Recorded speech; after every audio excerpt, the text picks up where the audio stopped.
ನಮಸ್ಕಾರ, very good morning. ನೀವು ನೋಡ್ತಾ ಇದ್ದೀರಾ ರಿಪಬ್ಲಿಕ್ ಕನ್ನಡ. ನಾನು ಅಶ್ವಿನಿ ದೇವಾಡಿಗ.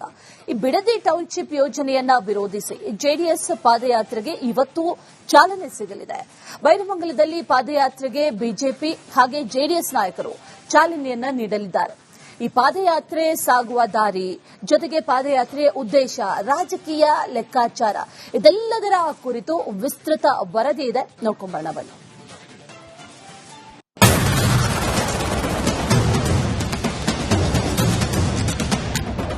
ಫಲವತ್ತಾದ ಮಣ್ಣು, ಎಲ್ಲೆಲ್ಲೂ ಹಸಿರೇ ಹಸಿರು, ಕಣ್ಣು ಹಾಯಿಸಿದಷ್ಟು ಅಡಿಕೆ, ತೆಂಗು ತೋಟ, ಹಿಪ್ಪು ನೇರಳೆ, ತರಕಾರಿ ಬೆಳೆಯುವ ಕೃಷಿ ಭೂಮಿ. ಇದೇ ಮಣ್ಣನ್ನು ನಂಬಿ ಬದುಕು ಕಟ್ಟಿಕೊಂಡಿರೋ ಸಾವಿರಾರು ರೈತರು. ಇಂತಹ ಭೂಮಿಯಲ್ಲಿ ಟೌನ್ಶಿಪ್ ನಿರ್ಮಿಸೋಕೆ ಸರ್ಕಾರ ಪಣ ತೊಟ್ಟಿದೆ.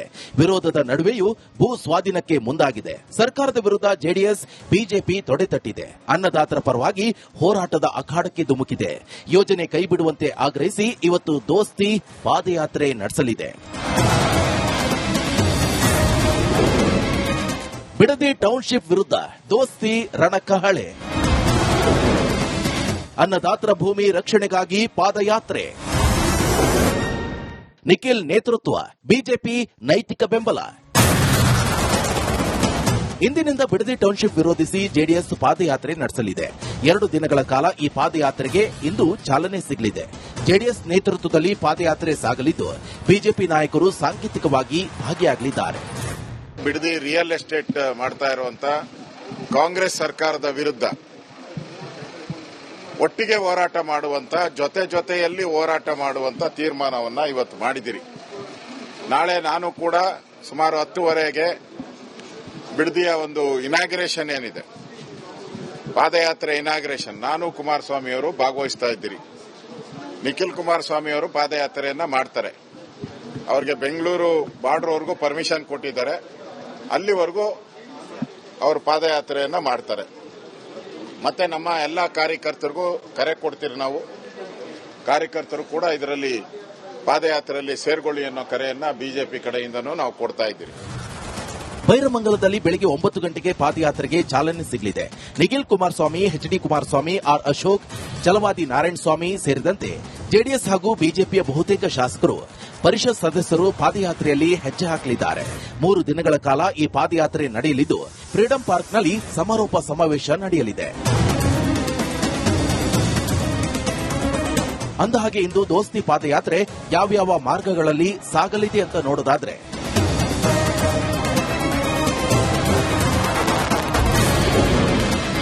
ಪಾದಯಾತ್ರೆ ಮಾರ್ಗ ಬೈರಮಂಗಲದಲ್ಲಿ ದೋಸ್ತಿ ಪಾದಯಾತ್ರೆ ಆರಂಭ ಆಗಲಿದ್ದು, ತಿಮ್ಮೇಗೌಡನ ದೊಡ್ಡಿ, ವೃಷಭಾವತಿಪುರ, ಅಪರಕುಪ್ಪೆ ಬಳಿಕ ಜೋಗರದೊಡ್ಡಿಗೆ ತಲುಪಲಿದೆ. ಜೋಗರದೊಡ್ಡಿಯಲ್ಲಿ ಬಿಜೆಪಿ ಹಾಗೂ ಜೆಡಿಎಸ್ ನಾಯಕರು ಮಧ್ಯಾಹ್ನ ಊಟ ಸೇವಿಸಿ ಕೆಲಕಾಲ ವಿಶ್ರಾಂತಿಯನ್ನ ತೆಗೆದುಕೊಳ್ಳಲಿದ್ದಾರೆ. ನಂತರ ಮೇಡನಹಳ್ಳಿ, ಬೈರಮಂಗಲ ಕ್ರಾಸ್, ಬಿಜಿಎಸ್ ವೃತ್ತ ಮೂಲಕ ಪಾದಯಾತ್ರೆ ಬಿಡದಿ ತಲುಪಲಿದೆ.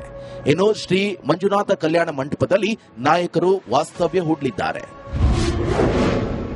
ಪಾದಯಾತ್ರೆ ಮಾರ್ಗ ಆಗಸ್ಟ್ 10 ಬಿಡದಿ ಬಿಜಿಎಸ್ ವೃತ್ತದಲ್ಲಿ 2ನೇ ದಿನ ಜೆಡಿಎಸ್ ಪಾದಯಾತ್ರೆ ಶುರುವಾಗಲಿದೆ. ಬಳಿಕ ಈ ಕಾಲ್ನಡಿಗೆ ಬೈರಮಂಗಲ ಕ್ರಾಸ್, ಬಿಲ್ಲಕೆಂಪನಹಳ್ಳಿ ಗೇಟ್, ಬಂಗ್ಲೆ, ಲಕ್ಷ್ಮೀಸಾಗರ, ಆಂಜನೇಯ ಸ್ವಾಮಿ ದೇವಸ್ಥಾನ, ಮಂಚನಾಯಕನಹಳ್ಳಿ ಮೂಲಕ ಶೇಷಗಿರಿಹಳ್ಳಿ ಟೋಲ್ ಪ್ಲಾಜಾ ತಲುಪಲಿದೆ. ಇಲ್ಲಿ ನಾಯಕರು ಮಧ್ಯಾಹ್ನದ ಊಟ ಹಾಗೂ ವಿಶ್ರಾಂತಿಯನ್ನ ತೆಗೆದುಕೊಳ್ಳಲಿದ್ದಾರೆ. ನಂತರ ಎಸ್ಬಿಟಿ ಕಾಲೋನಿಯಿಂದ ಪಾದಯಾತ್ರೆ ಸಾಗಿ ಕಣಿಮಿಣಿಕಿ ಟೋಲ್ ಪ್ಲಾಜಾ, ಎಂಸಿರಿ ಕನ್ವೆನ್ಷನಲ್ ಹಾಲ್, ಕುಂಬಳಗೂಡು ಹಾಗೆ ದೊಡ್ಡ ಆಲದಮರ ಕ್ರಾಸ್, ಅಂಚೆಪಾಳ್ಯ, ಚಲಘಟ್ಟ ಮೂಲಕ ಮೈಸೂರು ರಸ್ತೆ ತಲುಪಲಿದೆ. ನೈಸ್ ಜಂಕ್ಷನ್ನಲ್ಲಿ ಪಾದಯಾತ್ರೆ ಅಂತ್ಯ ಆಗಲಿದೆ.